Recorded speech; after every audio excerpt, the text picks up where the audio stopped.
Welcome everyone to the 10 biggest advantages of Gabriel music notation. And I think we have all of 3 people watching this afternoon, which I find hard to believe. But since we have so few people, this is going to be it's like you're all in my living room. You know what I mean? We'll have a little tete-a-tete here and discuss music notation. And one thing, if one of you would like to make a note, can you see and hear me? According to YouTube, everything is fine. There's an excellent connection. The microphone is working, and the lights are all the lights are on. But one of you 4 people who are here, maybe you could let me know that everything is great, and I can proceed talking about my new system of music notation. I see Deborah B is here, and she said she missed the rosary this morning. Well, I do pray the rosary every morning on this channel. That's one of my callings, is to be a co-prophet. But I also have a calling to notate music. And my new invention really is a great improvement over a traditional notation. In fact, it's been written up in magazines. Let me show you some of the magazines it's been written up in. This is Contemporary Keyboard. This was, this was back almost 25 years ago. So I invented my music notation system about 50 years ago. Okay, Tim O'Connor says, all good. And May Sampson says, hello, Mr. Tappy. Okay, thanks, everybody. I can proceed with letting everyone know about my music system. And it's going to be like a complete guide to the advantages of Gabriel music notation. And people, I'm sure, will look at this in the future as a reference, and that's what it's more like. It's like I guess you could say a reference.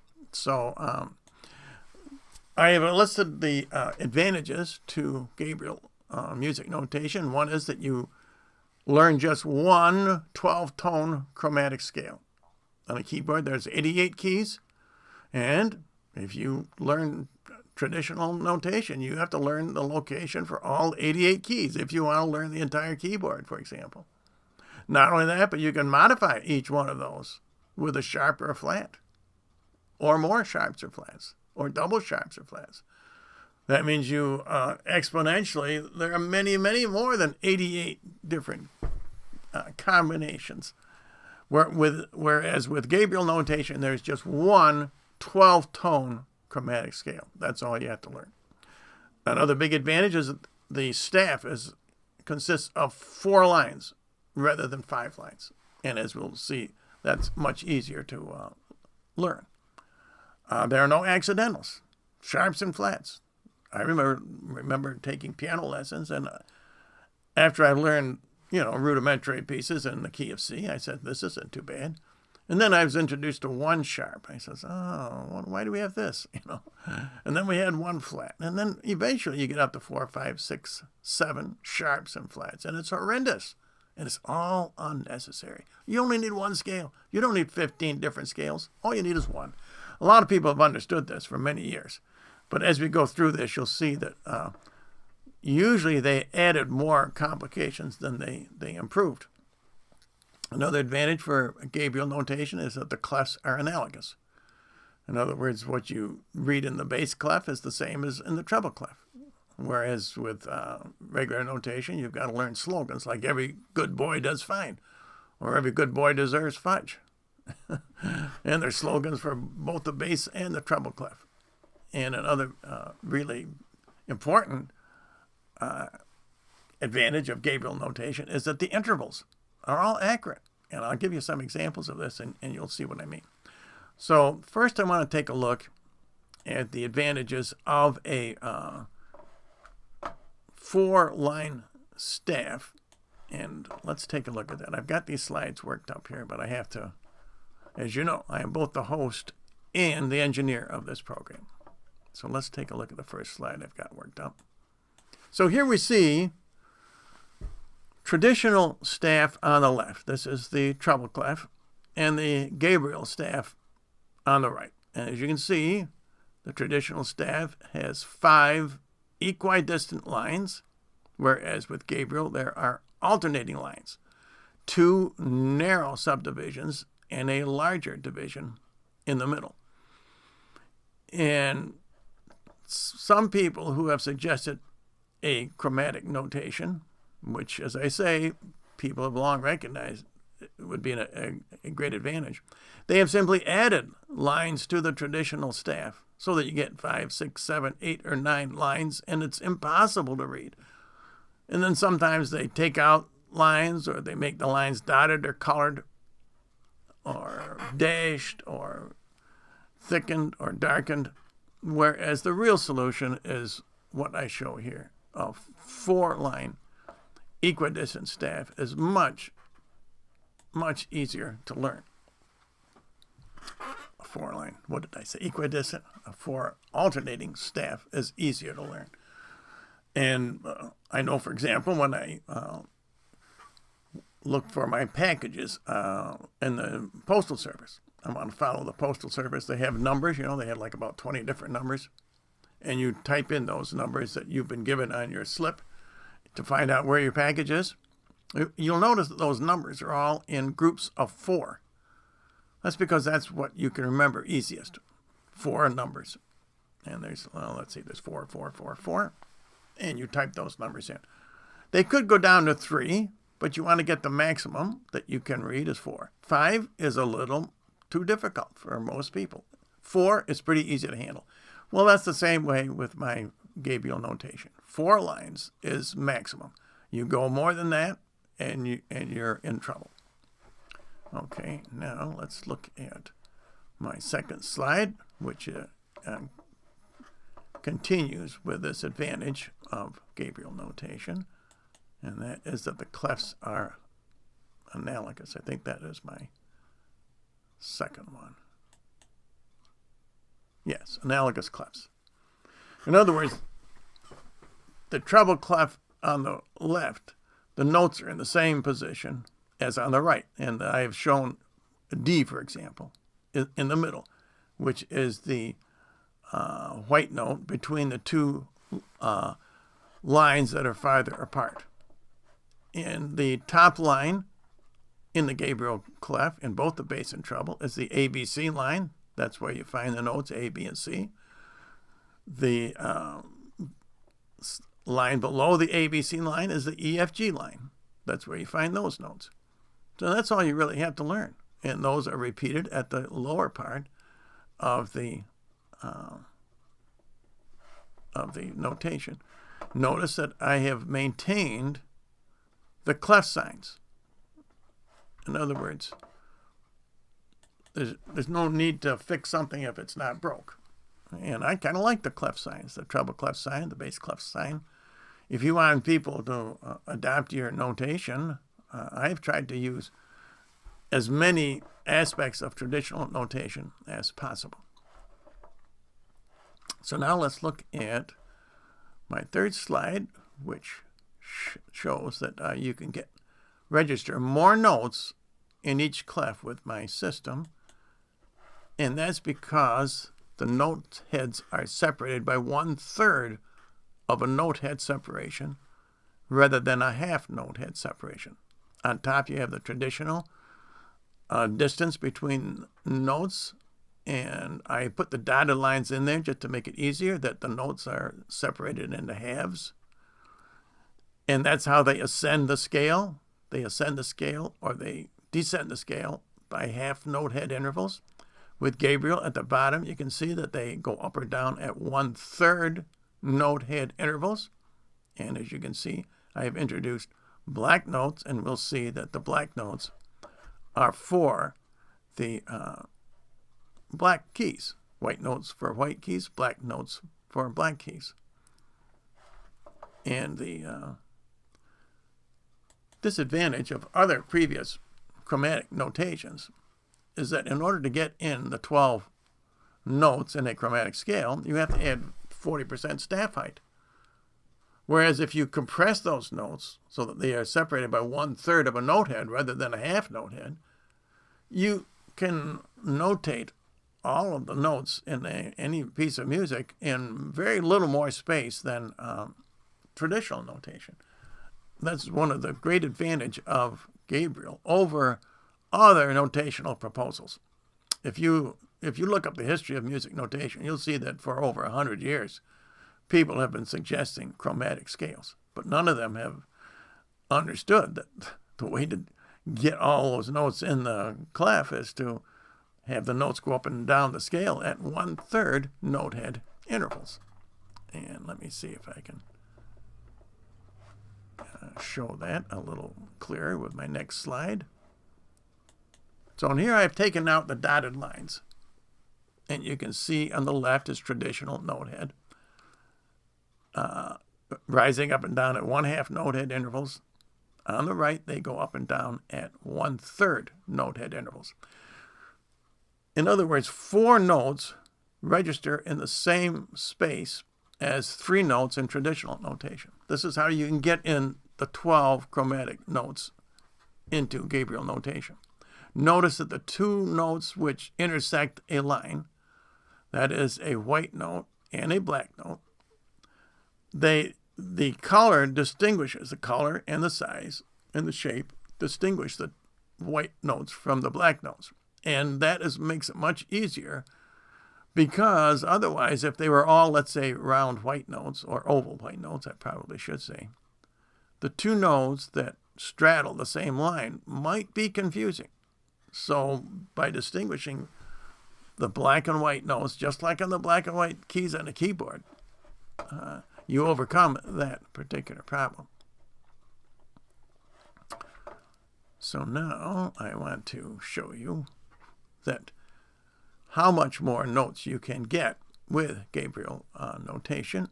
And to do that, I'm going to show you that there are 21 unique note and staff intersections with Gabriel, as opposed to only 11 with traditional notation. I've drawn up a slide so you can see what I'm talking about. On the left, you have all the notes that intersect a traditional staff. There are 11 unique locations. There are the spaces, and there are, let's see, 1, 2, 3, 4, 5, 6, 7 spaces and 5 lines, counting the notes tangent to the top and the bottom. That's 11 unique locations. Now, on the right, you have Gabriel notation. And because the notes rise at 1/3 note head intervals, there are 21 unique locations, almost twice as many. Now, some of that is accounted for by the increased staff height. The staff is 40% higher, so some of that increase has to do with the staff height, and some has to do with the fact that the notes ascend and descend at 1/3 note head intervals.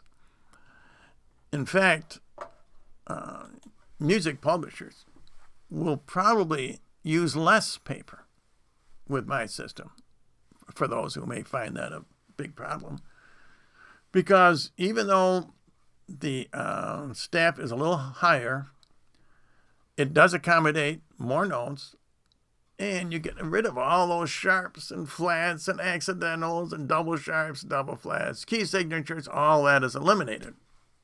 So if you eliminate all that, overall, and it's easier to read, it's simpler.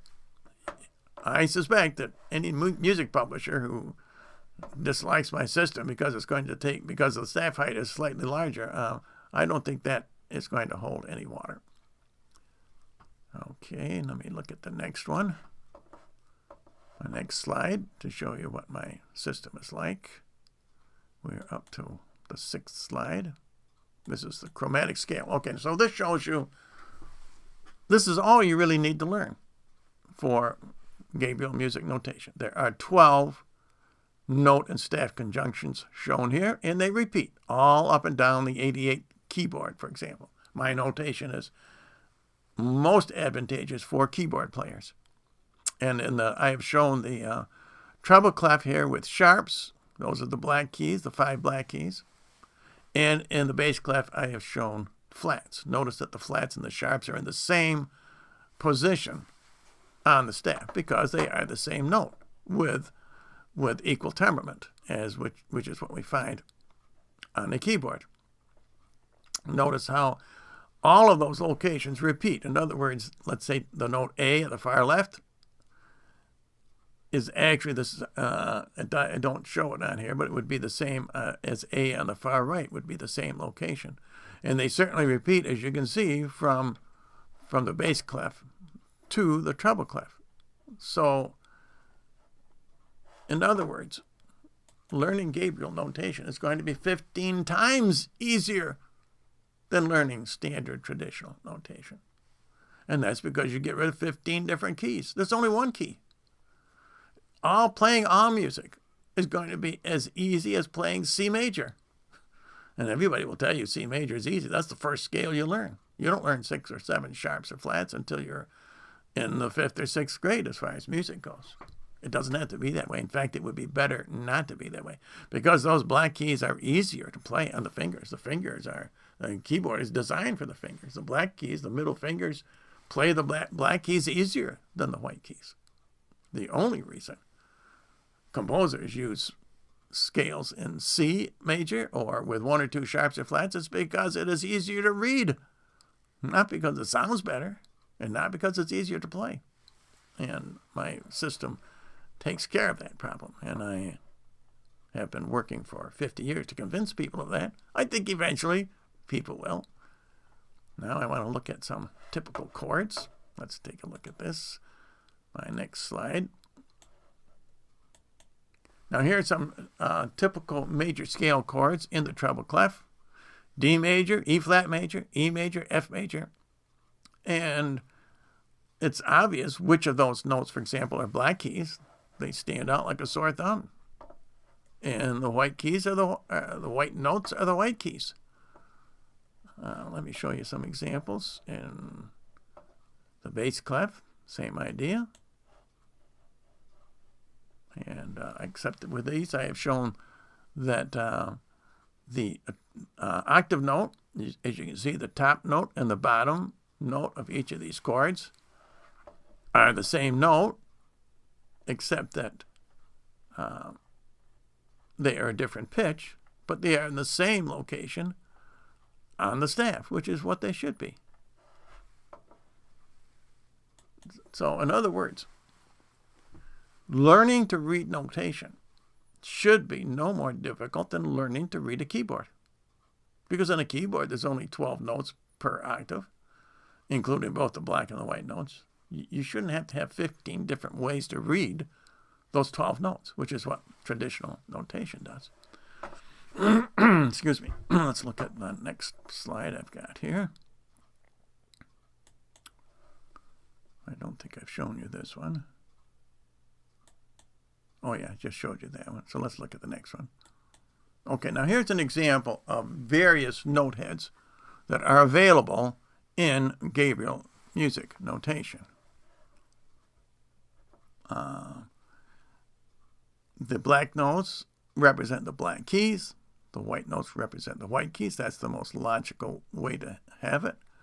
On the left, you can see in each case, in each square, I have the traditional notation. On the right in each square is Gabriel notation. And on the left, I have the chart. You can see the time values, the whole notes at the top, dotted whole note or half note, quarter note, and so on. So on the far right, you see some of the more obscure note shapes for, let's say, double sharps and double flats. These are very rare, but if it's a white key, it's basically a white note, as you can see. So as I say, it's you look at Gabriel, any Gabriel note, any Gabriel music, and you know right away which are black keys and which are white keys.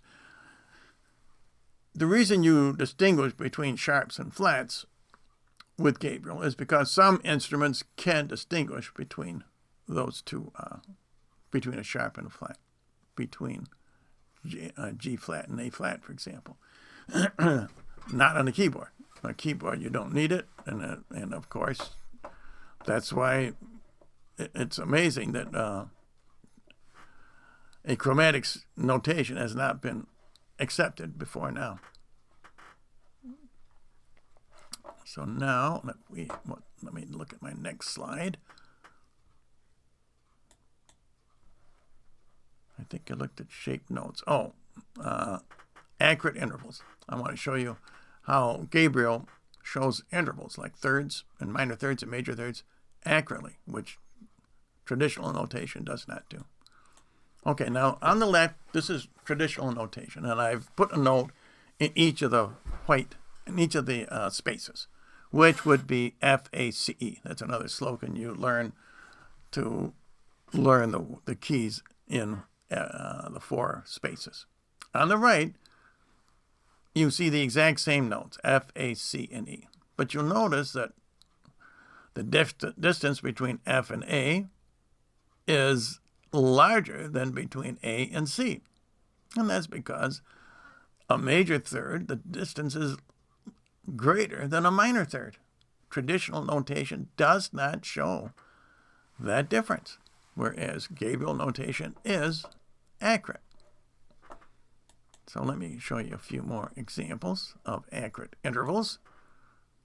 And I'm going to show you the same chord, basically. In other words, the same spaces in traditional notation, F, A, C, and E, 2 different chords. And I'll show you the possibilities of what happens to those white keys when you add accidentals, sharps and flats. Then the intervals really change. Let's take a look at that. See, on the left, you've got traditional notation. You've got the white notes in the spaces, F, A, C, and E, except there are now accidentals, those pesky accidentals, none of which are necessary. On the right, with Gabriel notation, all those notes are accurately depicted without any accidentals. Not only can you see that they are different than the notes in the traditional notation, but the intervals are accurate. There are not only minor seconds and major thirds, minor thirds and major thirds here, but there's also fourths and fifths, which you can get from the exact same spaces in traditional notation. The F-A-C-E spaces can express all kinds of different tones on a keyboard. Traditional notation has been around for more than 2,000 years. It was invented by a Benedictine monk, Guido d'Arezzo. He had a hard time getting his system adopted too, as you know, as I've explained on previous programs. It wasn't until he convinced the Pope that his system was superior. Then the Pope says he convinced the Pope, and the Pope had all the churches, and at those times, this was back in the thousands, let's see, 1100, it was before 1100, the church was dominant in Western culture, and that's all we had to do was to convince the Pope. And I've suggested on here I should maybe contact the Pope to get my system adopted. Now, I've already showed you the accurate intervals. Oh, I think I want to show you now some of the time values. This is for white keys. On the left, you have a typical whole note. And then on the next to the right, next to that on the right, it's a half note, then a quarter note, then an eighth note, and a 16th note. Really, none of that changes in Gabriel notation. So now let's look at the same things with the black keys, the black notes. The same principles apply for the design, and I've shown both the sharps at the top and the flats at the bottom. In other words, the whole note is a little bit wider, or I should say longer. Well, I don't know how you say that. Wider, I guess. Flatter. The half note has no stem. The quarter note has a stem. And then the eighth note and the 16th note has both a stem and a flag. Very similar to standard notation, same basic rules. And so that concludes my 10, I should have counted them off, my 10 biggest advantages to Gabriel music notation. And as I say, it's really not that radical. A lot of people have suggested chromatic notations. It follows the same principle as Guido's system. In other words, the notes rise and fall on the staff as they rise and fall in pitch. Same idea. You read the music left to right, just like we read literature in our Western culture. The time signatures stay the same. 3/4, 4/4, and so on. Those are all the same. The clef signs, treble clef sign, the bass clef sign, there's no reason to change those. Some notationists have gone to extremes and they've come up with their own designs. You don't need to do that. If it ain't broke, why fix it? Here's one of the biggest things, and I noticed this when I was learning it myself. Each new key that you learn reinforces your learning. In other words, let's say you play a piece in 5 sharps, 6 sharps, 7 sharps, and then you're introduced to pieces with 5 flats, 6 flats, or 7 flats. That used to be horrendous because you remember that you have to change all the notes and raise everyone. Now you're going to flats and you have to remember to lower each note. You don't have to do that with Gabriel. Each sharp and flat are in the same position on the staff. They have a different shape because other instruments can read Gabriel notation. But as I say, the learning, each scale, each scale reinforces your learning. It's really amazing, and I know because I studied it, and I predict in the future that you will find that composers will start using 4, 5, and 6 sharps and flats more than C major. Because, as I said before, not only, first of all those scales are going to be new to people's ears. They're going to hear scales that they hardly ever hear before, especially in popular music. Most popular musicians, 1 and 2 sharps and flats are the most, really, usually. C major is the most prominent scale. As I say, I believe composers are going to use more sharps and flats because it's actually easier to play. The fingers are meant to play the black keys. And as I say, they sound the only reason music for 1,000 years has been written in fewer sharps and flats is because it's easier to read. Now, if you're a great musician like Chopin or Rachmaninoff or pianists like that, they didn't mind writing in sharps and numerous sharps and flats. And not only that, but changing keys throughout the piece. It didn't bother them to do that. But it made it very difficult for amateur musicians such as myself. Okay, I think I have covered everything I wanted to go through on this program. And I'm not sure if any of you would like to comment. Let's see what we have as far as comments go. We only have 4 viewers. Well, that's to be expected. I know not many people are that interested in music notation. There's a lot of people who would like to learn to play instruments, and my system would be, as I've been, it wasn't only just in this magazine. Quite a few magazines covered it, but I thought, when I first started, I thought that other people would take it up, and I think they still will. Here was another magazine that covered it, Southwestern and Texas Music Teacher, MuseArt. And I had a lot of coverage, and I'm starting over again, people. So if sometime you read a big headline, "New Music Notation System Shakes the Music World," you'll say, I know that guy. Okay, so people, thanks for all your comments. I'm glad you're here. We have a few people, so that's wonderful. Uncle Jalapeno says, I am learning half and quarter notes with my daughter in piano class. This helps to understand how to play piano a lot easier. If you go to my website, Uncle Jalapeno, thirdeaglemedia.com, there's a link to it below. I have music in, I have got to come up with music at a learning level. If you pick out the easy pieces in there, I recommend learning it. I think you can learn it. I've done quite a few lessons. For those of you who would like to contact me about my music system or any of my other programs on here on YouTube, there's my address. William Tapley, Post Office Box 291, Osage, Iowa 50461. And I could mention the one interesting thing as far as prophecy goes, as far as music goes. The notes on a scale climb up the scale at some are whole note intervals and some are half note intervals.